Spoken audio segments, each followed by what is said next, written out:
Tiffany.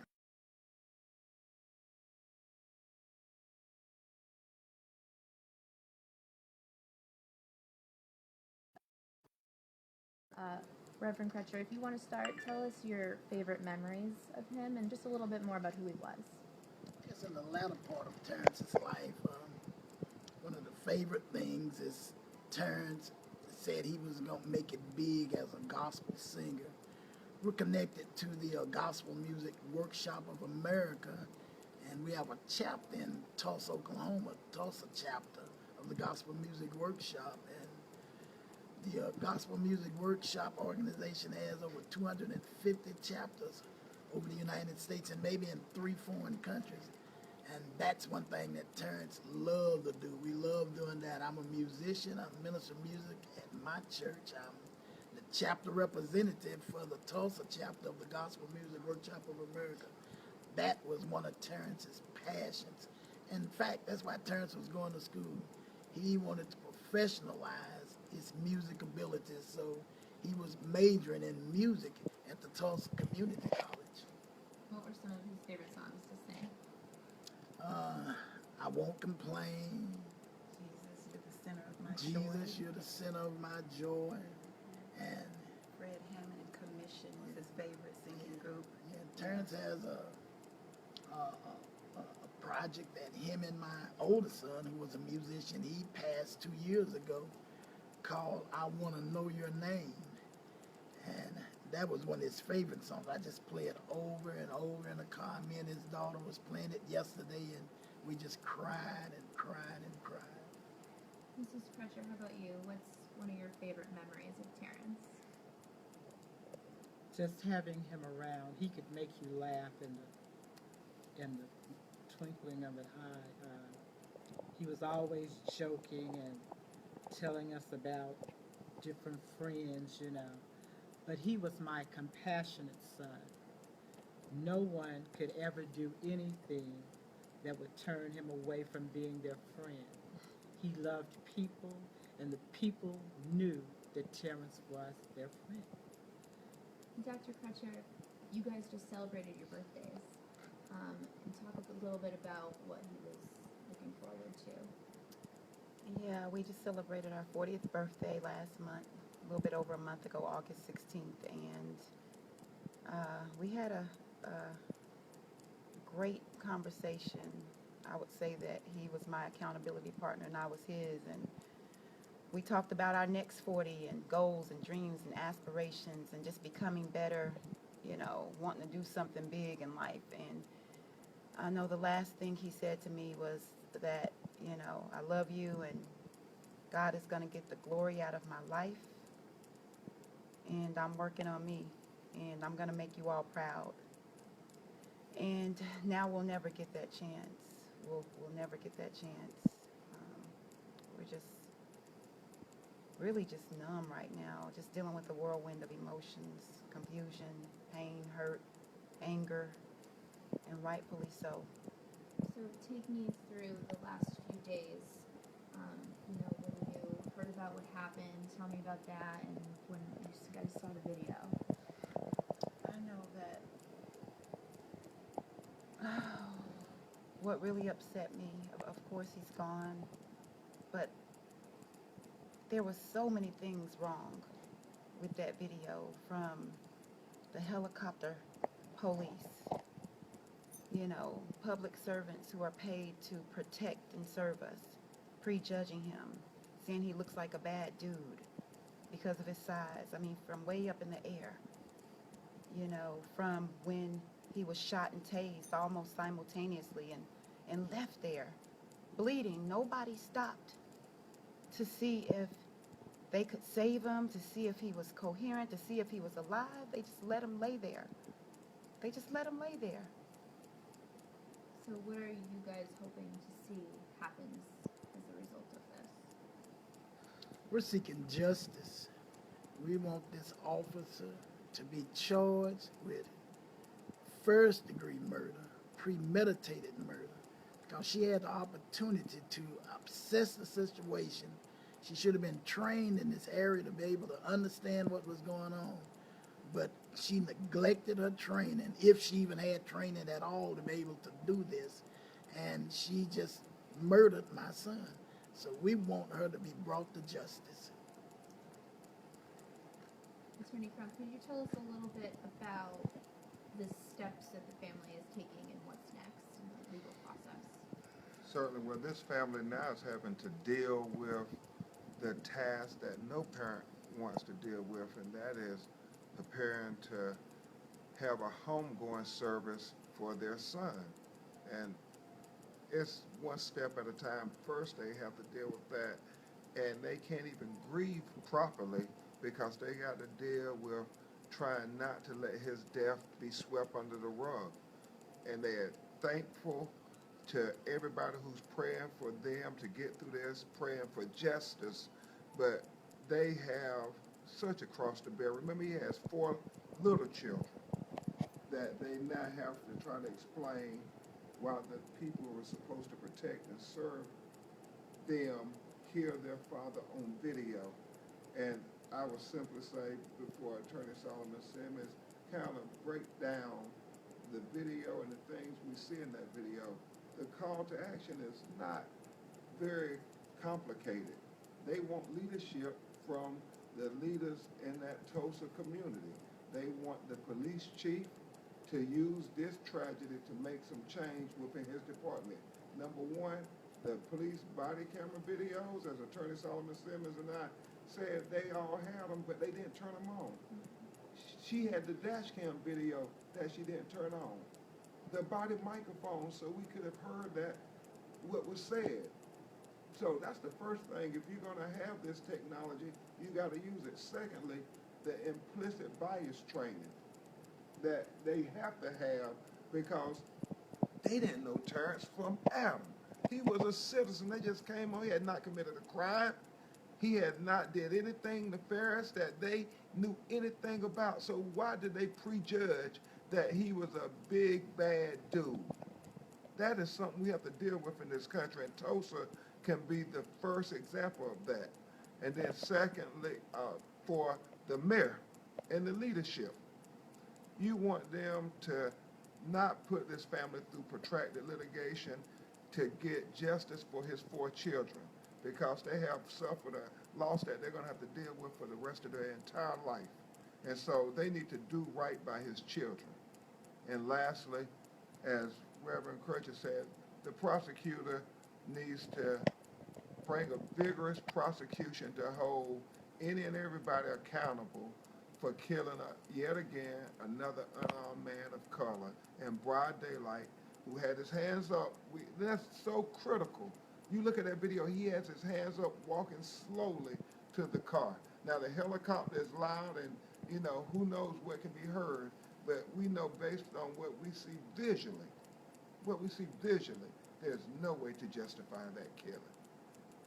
You brought up the kids. Can you tell us a little bit more about them, how they're doing, how old they are? Well, 15, 2 daughters who are 15. He just had Tajane, who just turned 12. She just celebrated her birthday maybe a week or so ago, and he actually put together a slumber party for her and her friends. And he has a son, Terence Jr., who's 4 years old. And what did he ask you, Mom, the other day?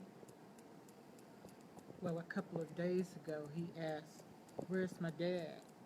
because he hadn't seen him. And I didn't break down. I looked boldly at him and I told him, "Your dad is in heaven," because that's what we are taught in our faith. And when I told him Dad is in heaven, he was satisfied for that moment, because that's a good place, he's been told, that he's heard about. So They're doing the best that they can.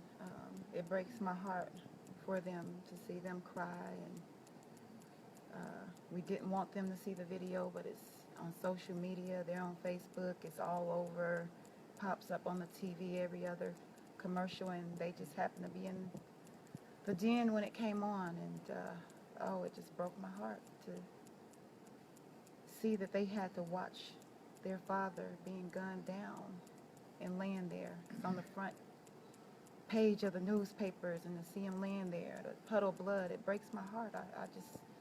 I weep for them. So just trusting God to get us through. Attorney Solomon Simmons, can you tell me a little bit about next steps for the family? Sure. I want to make sure we're clear to what we do know for sure on this video. We know for sure that there were other officers at the scene, and those officers did not have their gun out. We know for sure that those other officers didn't shoot their weapons. So we know that a reasonable officer had no reason to fear that Terence was a threat that required lethal force. Because the video is very clear that Terence has his hands up high. The video, we don't have to explain the video. We don't have to have conjecture or try to speculate what was going on. We can see very clearly with our own eyes in real time that Terence was moving very deliberately and slowly. We can see very clearly that Terence did not make any sudden movements. And we can see very clearly that Terence did not have a weapon. If we could see it from the helicopter video, clearly the officers could see it, and they were 8 feet away from him. I think the most disturbing thing here for all of us who've seen this video is the fact that when Terence was unjustly shot, he laid in his pool of his own blood for almost 2 minutes without anyone rendering any aid. I don't know how any fair-minded person in the world can view that and feel like that was just, fair, or a part of our American value system. Because all that officer knew about Terence was that he was an individual whose car was broken down. That's all they knew. That's an undisputed fact. So why was he treated as a big bad dude? And so what's next for the family, as Attorney Crump stated, is that they're seeking justice. For them, this family, the main thing is they need prayer and support as they get ready to bury their son on Saturday. And they don't need empty promises. They need actions of the elected leaders to do their jobs, the things that they have power to do. And that is to make sure that this is not protracted litigation, to make sure that there is appropriate charges and vigorous prosecution, and make sure that they have immediately in Tulsa annual, continuous implicit bias training, and immediately have body cameras that must be on at all times that you have contact with a citizen for the protection of the citizen and the protection of the officer. So let's wrap up. Attorney Crump, we've seen you in so many similar cases. This has been a national conversation, so I just want to know what you guys hope to see coming out of this. I know we've talked about body cams and training, but, are you hoping there'll be a change in the conversation? What are you hoping to see from elected leaders? I think as Dr. Tiffany Crutcher said in previous interviews, hopefully this will be a break in the chain, that this will be the last one that we see such tragic killings of unarmed people of color by the people who are supposed to protect and serve them. In America, this is a difficult conversation. Many people don't want to talk about it, but for us, it's our family members, it's our loved ones, it's our neighbors. We have to talk about it every day because we love our children. We love our brothers and sisters. And so we have to have this conversation. And I go back again to what Dr. King said.